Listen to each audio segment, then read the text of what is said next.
আমাদের অসুবিধা যেমন রাস্তায় অনেক পানি জমা ছিল, প্রচুর বৃষ্টি হচ্ছিল, রিক্সা গাড়ি পাওয়া যাচ্ছিল না।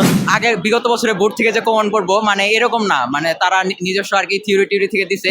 বোর্ড প্রশ্ন আশা করছিলাম সেরকম আসেনি, প্রশ্ন কঠিনই করছে আর কি। বাসার সামনের থেকে পার হওয়াটি আসলে সবচেয়ে বড় সমস্যা।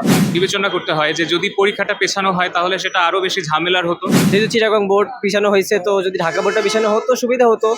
একটা দুইটা পরীক্ষার আমাদের পিছানো একটু পিছালে হয়তো বা ফ্লো নষ্ট হতো, বাট আমার মনে হয় না এত সমস্যা হতো। পারা যায়, সিকিউ পারা যায়, কিন্তু এমসিকিউ 25 মিনিটের জন্য মনে হয় না এটা এনাফ টাইম ছিল। পরীক্ষা হিসেবে মোটামুটি আলহামদুলিল্লাহ ভালো হয়েছে। আর হচ্ছে প্রশ্ন মোটামুটি স্ট্যান্ডার্ড ছিল।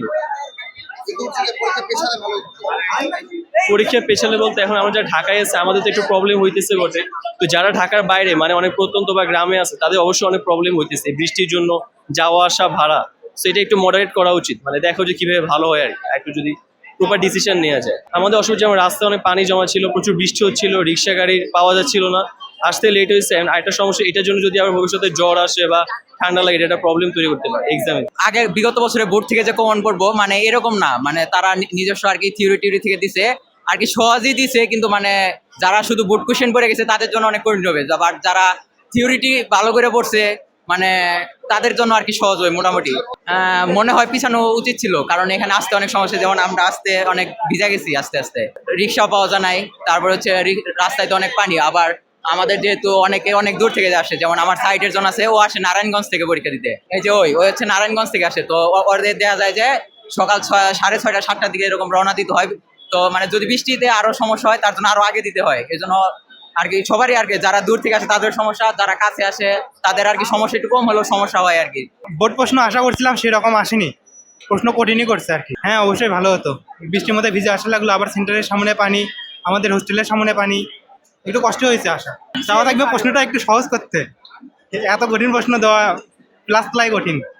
দুর্যোগের পরীক্ষা পিছালে অবশ্যই ভালো হতো, কারণ সবার অবস্থা তো সেম না। কয়েকজনের বাসার সামনে হাঁটু সমান পানি, আবার আমরা যে হলের সামনে আসছি, হলের সামনে তখনও পানি ছিল। তো আমাদের আসতে অনেক মানে অনেক সমস্যা হয়েছে, আর রাস্তা অনেক জাম ছিল, তো জামে আসতে অনেক দেরি হয়ে গেছে।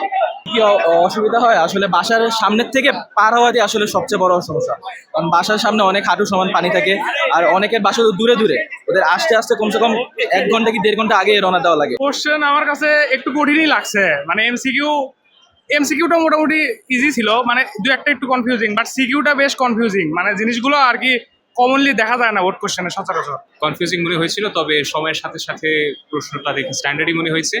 আর সিকিউগুলো একটু আনকমন ছিল, বাট যদি বেসিকগুলা স্ট্রং থাকে তাহলে আনসার করা যায়। দুর্যোগের ভিতরে আসলে এখানে দুটো বিষয়ে বিবেচনা করতে হয় যে যদি পরীক্ষাটা পেছানো হয় তাহলে সেটা আরো বেশি ঝামেলার হতো। উপরন্তু আবার যদি দেখা যায় যে বন্যার জন্য সারা দেশে যে অবস্থা, এই অবস্থায় এত কষ্ট করে পরীক্ষার্থীরা পরীক্ষা দিতে আসতেছে, এতে অনেকে আসছে যে পরীক্ষা কেন্দ্রে তারা সময়ের মধ্যে উপস্থিত আসতে পারে না। তো দুটো ক্ষেত্রে বিবেচনা করলে আসলে এইটার কোনো একটা সুনির্দিষ্ট উত্তর দেওয়া আমার পক্ষে সম্ভব হচ্ছে। যে পরীক্ষা পিছালে হচ্ছে সাময়িকভাবে ভালো হতো, বিকজ আমাদের এই যে পুরো রোড এখানে পানিতে ডুবে রয়েছে। রিক্সা দিয়ে আসার সময় সকালে লেট হয়ে যাচ্ছিল, অনেকে তো পড়ে যাচ্ছিল রিক্সা থেকে। সো লেট হলে আজকের জন্য ভালো হতো, বাট যেহেতু অনেক বলবে যে অ্যাডমিশন টাইমটা আমরা ছোটো পাচ্ছি, বাট যেহেতু চিটাগং বোর্ড পিছানো হয়েছে, তো যদি ঢাকা বোর্ডটা পিছানো হতো সুবিধা হতো। আসলে আমার মনে হয় না এরকম একটা কিছু, কিন্তু আমি যেটা মনে করি সেটা হলো যে এমন সিচুয়েশনে পরীক্ষাটা আমাদের হয়েছে, কিন্তু ঢাকা শহরটা আসলে আমরা যেটা এখন চোখে দেখতেছি, যেখানে পানি উঠতেছে না, সব জায়গায় তো আর শহর রাস্তাঘাট এমন অবস্থা না। অনেকে হয়তো আসলে অনেক সাফারিং এর মধ্যে আছে, যেটা আমরা দেখতেছি না আর কি। তো সেই অনুযায়ী মনে হয় যে আসলে এটা আরো ভালো মতো বিবেচনা করা দরকার ছিল। And একটা দুইটা পরীক্ষার আমাদের একটু পিছালে হয়তো বা ফ্লো নষ্ট হতো, বাট আমার মনে হয় না এত সমস্যা হতো। পরীক্ষা পেছালে ভালো হতো, কারণ ফিজিক্স ফার্স্ট পেপারের মতো একটা বড় কঠিন চ্যাপ্টার এক রাতের মধ্যে শেষ করা যায় না। আমার বাসা একটু দূরে আছে, আমার আসা যাওয়া করতে করতেই মনে করো দিনের অর্ধেক শেষ হয়ে যায়। তারপর আবার রেস্ট নিতে হয়, সারাদিন ঘুমাতে হয়, পরে একদিন সময় থাকে, একদিন সময়ের মধ্যে আমার ফিজিক্স ফার্স্ট পেপার মানে শেষ করানো সম্ভবই না। বৃষ্টির জন্য কোনো অসুবিধা হয়েছে? বৃষ্টির জন্য আমার বাসা যেহেতু বনশ্রী, এখান থেকে আসতে পানির কারণে একটু সমস্যা হয়েছিল, আসা যাওয়া একটু সমস্যা, রিক্সা পেতে সমস্যা। আজকে এমসিকিউ কিন্তু হার্ড হয়েছে, আর সিকিউ কিন্তু স্ট্যান্ডার্ড লাগছে, মানে পারা যায়, সিকিউ পারা যায়, কিন্তু এমসিকিউ 25 মিনিটের জন্য মনে হয় না এটা এনাফ টাইম ছিল। 100% ভালো হতো। আজকে তো এখন পর্যন্ত তো বৃষ্টি হলো, তাহলে আমরা পুরোপুরি এবং ভিজে আসছি ভিজে সকালে পরীক্ষা দিতে আসছি। হবে কাক ভেজা হয়ে পুরো রাস্তায় ভেজা পানি ছিল, রিক্সা পাওয়া যাচ্ছিল না, রিক্সা আসার পরও জ্যাম, তো পুরাটাই অবস্থা অর্ধ ভেজা হয়ে গেছে, একদম পুরা ভেজা। পুরো শার্ট ভিজায় পরীক্ষা দিছিলাম এই অবস্থায় পরীক্ষা দেওয়ার না না না, পরীক্ষা পিছালে ভালো হতো না। কালকে রাতে সিলেবাস কমপ্লিট করলাম, আজকে আবার পরীক্ষা যদি না হতো ঝামেলা হয়ে যেত। যদিও ভিজে যাচ্ছি তারপরেও ভালো, মোটামুটি পরীক্ষা দিচ্ছি।